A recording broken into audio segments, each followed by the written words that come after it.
The Galactic Accord Assembly was a marvel of architecture, an impossible structure of sweeping crystal towers and floating platforms, orbiting the tranquil world of Etherian. It was a place where hundreds of species convened to prevent war, regulate trade, and shape the fate of the known galaxy. But today, the focus wasn't on policy or politics, it was on a man. Commander Jace Thorne stood alone at the Terran delegation pedestal.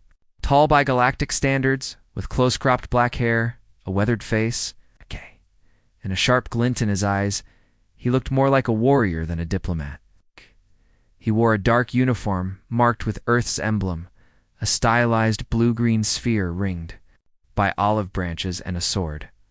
His presence unnerved the room not because he was hostile, but because he didn't seem concerned to be surrounded by beings that could tear ships apart with their minds, grow weapons from their bodies, or liquefy steel with a thought. The silence in the chamber was heavy. Then the question came. It wasn't aggressive. It was born of genuine curiosity. Though laced with unease, the speaker was High Admiral Threxka of the Rackle Dominion, a respected figure whose massive insectoid frame towered even while seated. Her mandibles clicked softly as she addressed the human. Commander Thorne, your species' homeworld, Earth, is classified as a Class 15. Death World, the highest tier, recognized by the Accord's Planetary Hazard Index. Many of us have wondered, is this an error, or a form of human exaggeration? A few quiet chuckles rippled through the assembly. It was an open secret that humans had a flair for dramatics, at least. That was what most believed. J.C. Single Quote's expression didn't change. He didn't frown. He didn't smirk. He simply stepped forward to the edge of the dais and looked out across the sea of faces, furred, scaled, feathered, amorphous. They waited for an explanation. He gave none, instead. He lifted one hand and pointed at himself, right at his chest, just over his heart. Because we're still alive. The words dropped like lead. No one spoke. The translators clicked softly, repeating the phrase in dozens of galactic dialects, spreading it across the room. Some of the delegates blinked in confusion. Others narrowed their eyes, trying to grasp the meaning behind the seemingly simple response. Jack didn't clarify. He let it hang there. The silence wasn't awkward. It was heavy with realization. Those who understood biology, planetary metrics, survival statistics began to connect the dots. Earth wasn't a death world because of war or technology. It's not because humans were violent or unpredictable, as many suspected. It was the world itself, the place that had birthed them. Something about it had forced the species to either evolve or die. Explain, said a dry voice from the Serix Compact. Their representative, a scholar named Yutu Velaz, leaned forward with curiosity and a hint of dread. Jace nodded slowly. You want to know why Earth is a death world? It's not just the wildlife. It's not the pathogens, the tectonic instability, or the predatory megafauna. Those things are real, yes, but they're symptoms, not the cause. He placed his hands behind his back. The real reason Earth is a death world is because survival there isn't a choice. It's the baseline. You don't survive on Earth. You survive through Earth. You survive in spite of it. Now they were listening. Jace walked slowly across the edge of his platform as a hologram appeared behind him, Earth spinning gently in the void. Green and blue swirled with white clouds, peaceful, beautiful. A lot of species here evolved. Unstable, predictable worlds, temperate environments, cooperative ecosystems, balanced food chains. His tone sharpened. Earth is none of those things. It's chaos wrapped in a blue marble. At any time, our home can kill us with wind, fire, water, ice, or disease. And that's just nature. We haven't even talked about ourselves yet. A murmur passed through the chamber. Threxka leaned back, her legs shifting. The Jovathi general narrowed his compound eyes. Something about the human's demeanor, the calm pride in his voice was unsettling. You're saying, the Dreth ambassador said slowly, that your people are still alive. Despite your world? Jace turned to face her directly. No, we're alive because of it. The chamber fell silent once more. No laughter, no rebuttals. Just the distant hum of the hall's atmosphere system. The human didn't elaborate further. Not yet. Because part of the truth couldn't be spoken. It had to be shown, and soon.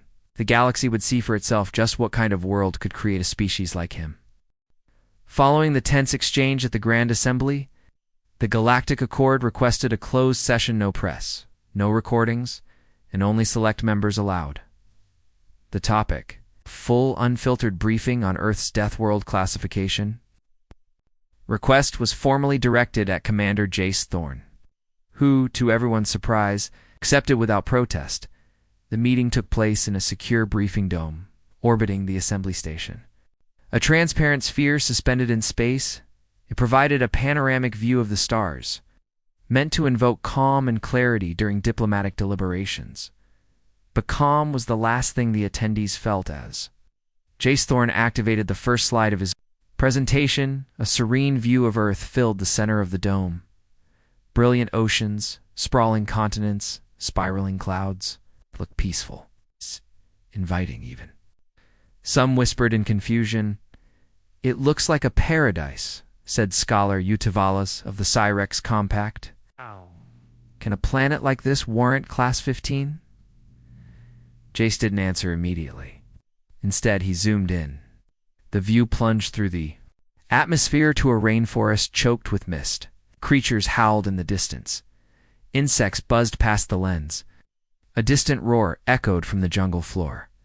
This, he began, is the Amazon basin. It houses over 390 billion trees and tens of thousands of species, many of them poisonous, some that can kill you in minutes. Most of them still undocumented. Our scientists are afraid to go too deep." He paused. "And this is just one forest." The image shifted again. Now it was a scorched wasteland cracked. Desert Earth under a boiling sun. Then it flicked to icebergs and tundra, where winds howled at -50 Celsius. Then to hurricane footage, volcanic eruptions, lightning storms that danced across entire coastlines. "The ecosystem is hostile," Jace said. "Not because it hates us, it doesn't care about us. Earth isn't malevolent. It's indifferent. It's never adjusted to fit our needs. We had to adjust to it. From the day we learned to walk upright, we've been at war with our planet just to breathe, eat, and survive the night." An insectoid diplomat from the Krishtar Confederacy tilted her head. "Many species here endured harsh conditions. That alone doesn't explain the classification." "You're right," Jace nodded. "So let's go deeper," he tapped. A control, and the next sequence began. Earth's history unfolded in a flurry of images and data, the supervolcano Toba eruption nearly extinguishing early humanity, the Ice Ages forcing tribes to adapt or perish, earthquakes swallowing entire cities, meteor strikes leveling continents. "Every few thousand years," he said, "our planet hits the reset button, and every time we claw our way back." The footage changed again, this time to predators. Lion stalking prey, a crocodile lunging from water, great white sharks, Komodo dragons, box jellyfish, blue-ringed octopi, funnel-web spiders. Creatures whose lethality rivaled or surpassed the Accord's militaries of the Accord's militaries. "Earth doesn't have apex predators," Jace said grimly. "It has ecosystems of monsters." Survival on Earth didn't mean becoming the strongest, it meant becoming the smartest, the most adaptable, the most relentless. "But surely," interjected a Varnak intelligence analyst, "your species has tamed the planet now. You've built cities, spaceports, AI." Jace nodded. "We've built shelters, yes. But Earth hasn't changed. Our technology keeps us a step ahead, but just barely. Hurricanes still wipe out entire regions. Droughts kill crops. Animals escape nature preserves and eat tourists. One misstep, and you're dead." He let the images fade, replaced now by a still frame of a Terran. Child learning to swim in choppy water. A baby learning to walk near a hot stove. A teenager hiking alone through snow. "We're taught early," Jace said quietly. "How to fall, how to bleed, how to recover. That's not trauma. That's normal. Pain isn't the end of the story. For us, it's the beginning of growth." The dome was silent. Some delegates sat stiffly, others hunched forward, transfixed. A few had subtle signs of discomfort. The Kirel ambassador was visibly disturbed, his tendrils pulsing erratically. It was High Admiral Threxka who finally spoke. "You didn't evolve despite the dangers. You evolved because of them." Jace nodded. "We never knew Peasnot in the galactic sense. Earth taught us resilience, creativity, defiance. We survived 1,000 extinctional-level threats.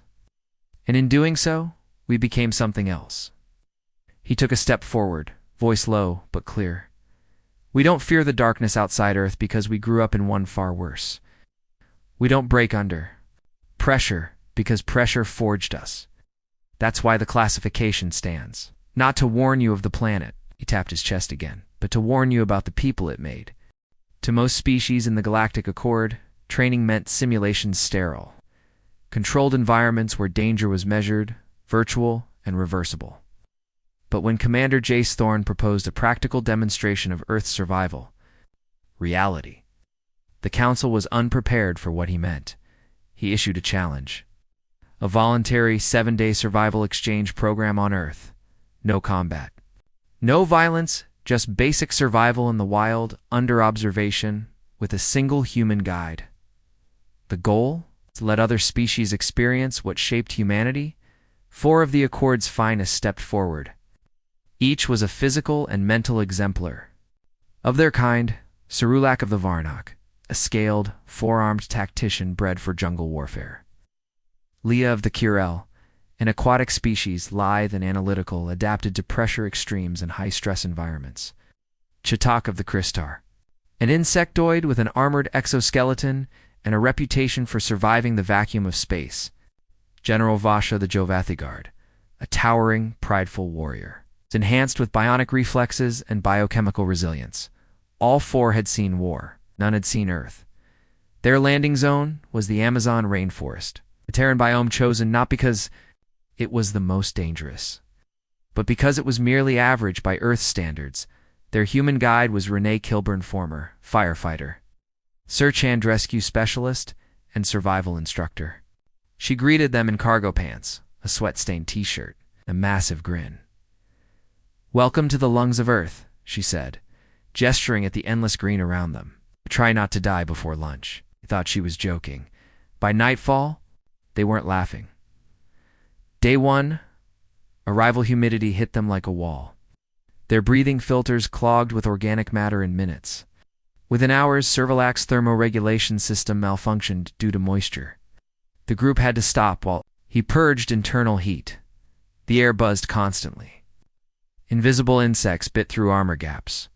The team set up camp as instructed, but their rations spoiled from heat before nightfall. Renee, unfazed, foraged native roots and grilled a lizard over a fire. General Vrosh refused the food. By dawn, he was shivering from dehydration and malnutrition. Day 2. Uninvited guest Chatak was attacked by a swarm of wasps, small, seemingly insignificant creatures.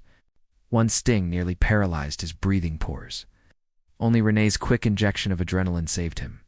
Leah was nearly swept downriver while collecting samples, caught off guard by a flash flood caused by upstream rainfall. There was no warning. She gasped afterward. "There never is," Renee replied. That night, army ants marched through the camp, not around it, through it. Renee calmly directed the team to grab gear and climb into trees. The ants devoured everything left on the ground, including their tents. Day 3 to 5. Breaking point, Cerulak tried to assert control, directing team patrols like a military op. It failed. The jungle didn't follow tactics. A jaguar stalked them for 2 days. They never saw it, but its growls kept them from sleeping. Fungal spores from a rotting tree triggered a hallucinatory episode in Chidok, who tried to eat his own rations bag. Renee intervened and isolated him until he stabilized. Leah broke down crying after a thunderstorm soaked all her recording equipment. "There's no logic to this place," she whispered. Renee crouched beside her. "That's why you'll learn more here in a week than in a lifetime of labs." Brosh stopped speaking entirely. Pride shattered. He struggled to accept how helpless he felt against nature. Day 6. The Revelation by By the sixth day, the team no longer questioned orders. They followed Renee without resistance, surviving off wild roots, rainwater, and cooked insects. Their armor was dirty, their minds exhausted, but they were learning. They learned that survival on Earth wasn't just about strength. It was about adapting on the fly, trusting instinct, and making peace with pain. The jungle didn't care who you were or how advanced. Your species was...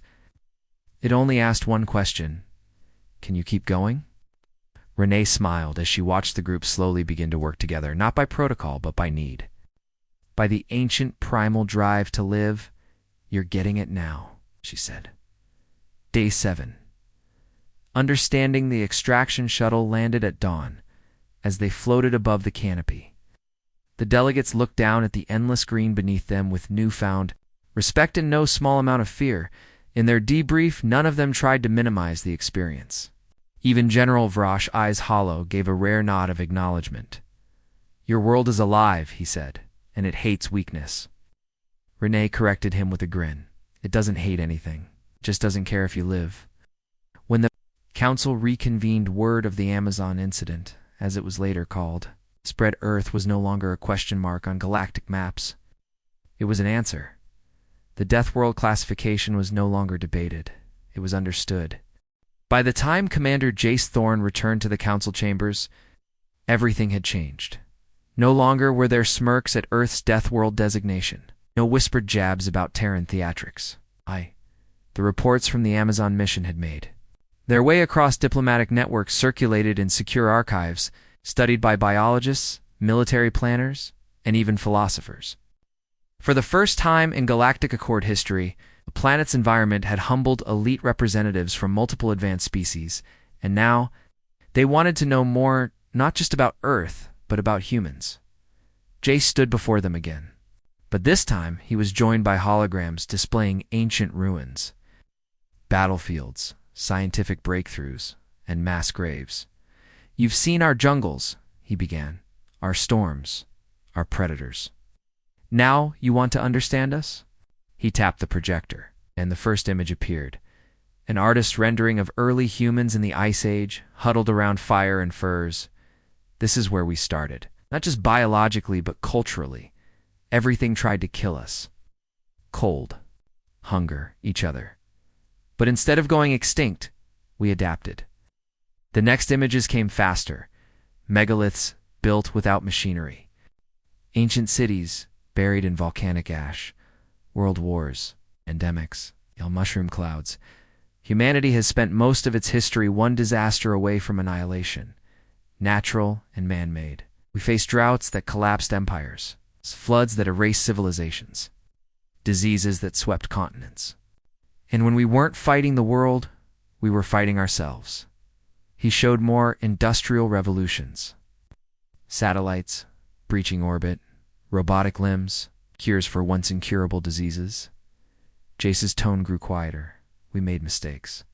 We still do. But Earth gave us no choice but to grow through them.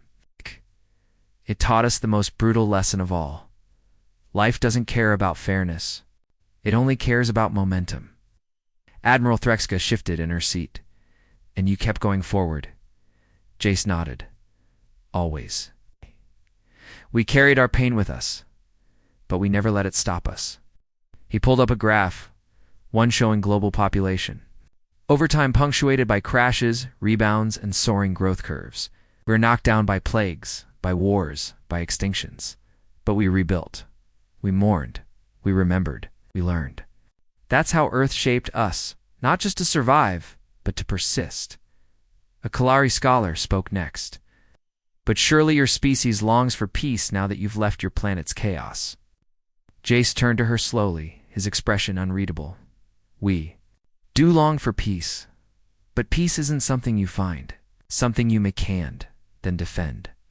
He zoomed into an image of a war memorial on Earth. Names etched into black stone.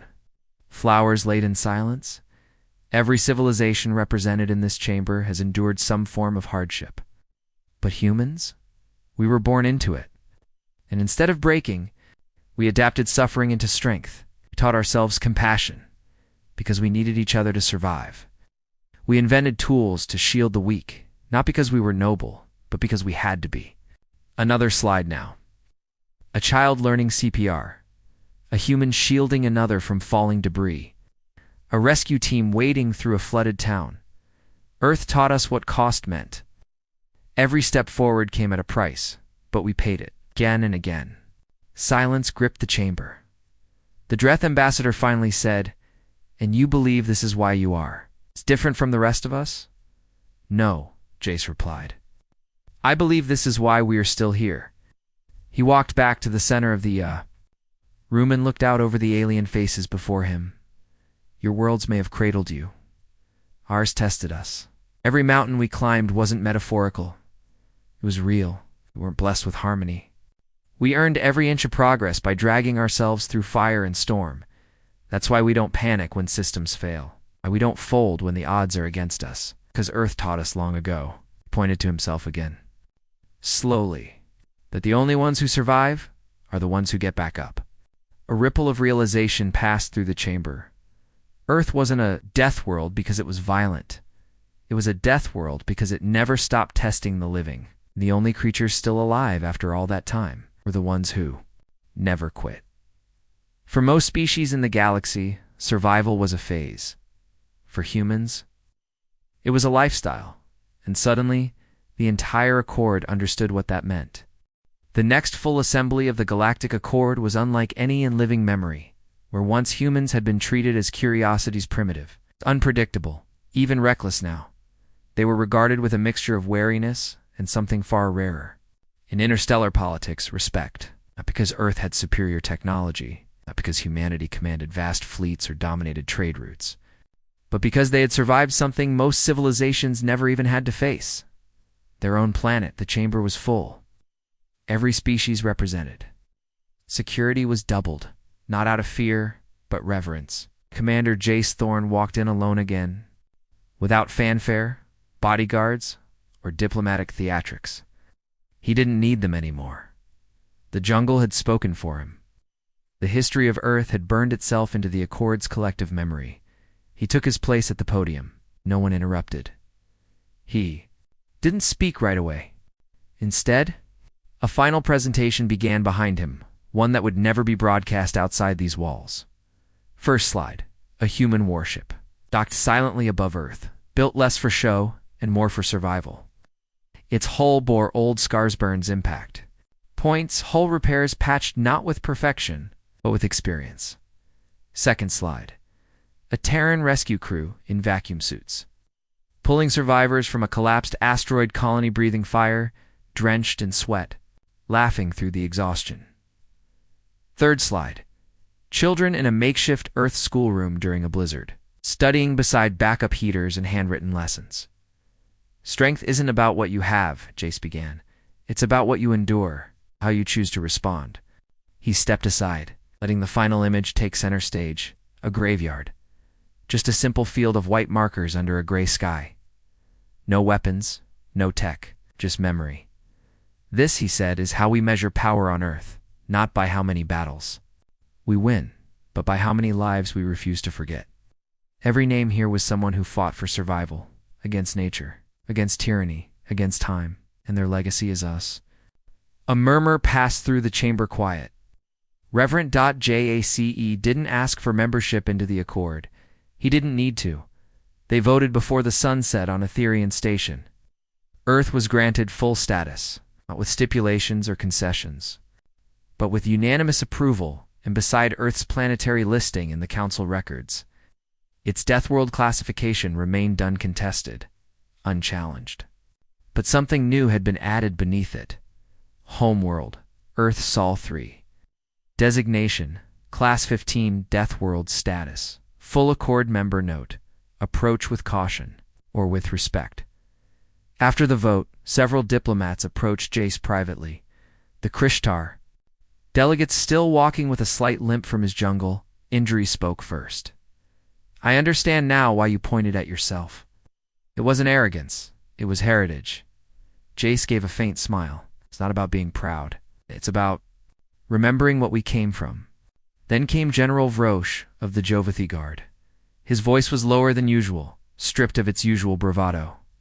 "We thought discipline was our greatest strength, but you people, you've trained under chaos itself, and you've still held together." "Didn't have a choice," Jace said. "So we made one."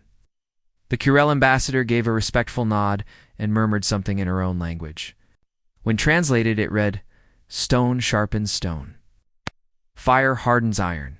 Earth forged humanity." News of Earth's acceptance rippled outward into the galaxy, and with it came a slow shift in perception. Humanity was no longer seen as an unstable species clinging to outdated instincts. They were recognized as refined survivors, unpredictable, yes, but also deeply loyal, fiercely protective, and maddeningly unbreakable. Trade increased. Joint research efforts were launched. And, notably, more than one alien species requested permission to train on Earth. They wanted to learn what it meant to grow stronger under pressure. Years later, a young Dreth cadet at the Galactic Officer Academy would nervously ask a grizzled instructor a Terran if the rumors about Earth were true.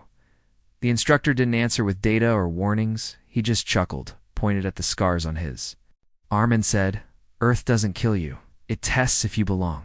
Then he pointed to his chest, just like Jace had. "And if you survive, that's why. Because we're still alive. It's because we always get back up. Because Earth didn't build weak things. It built us."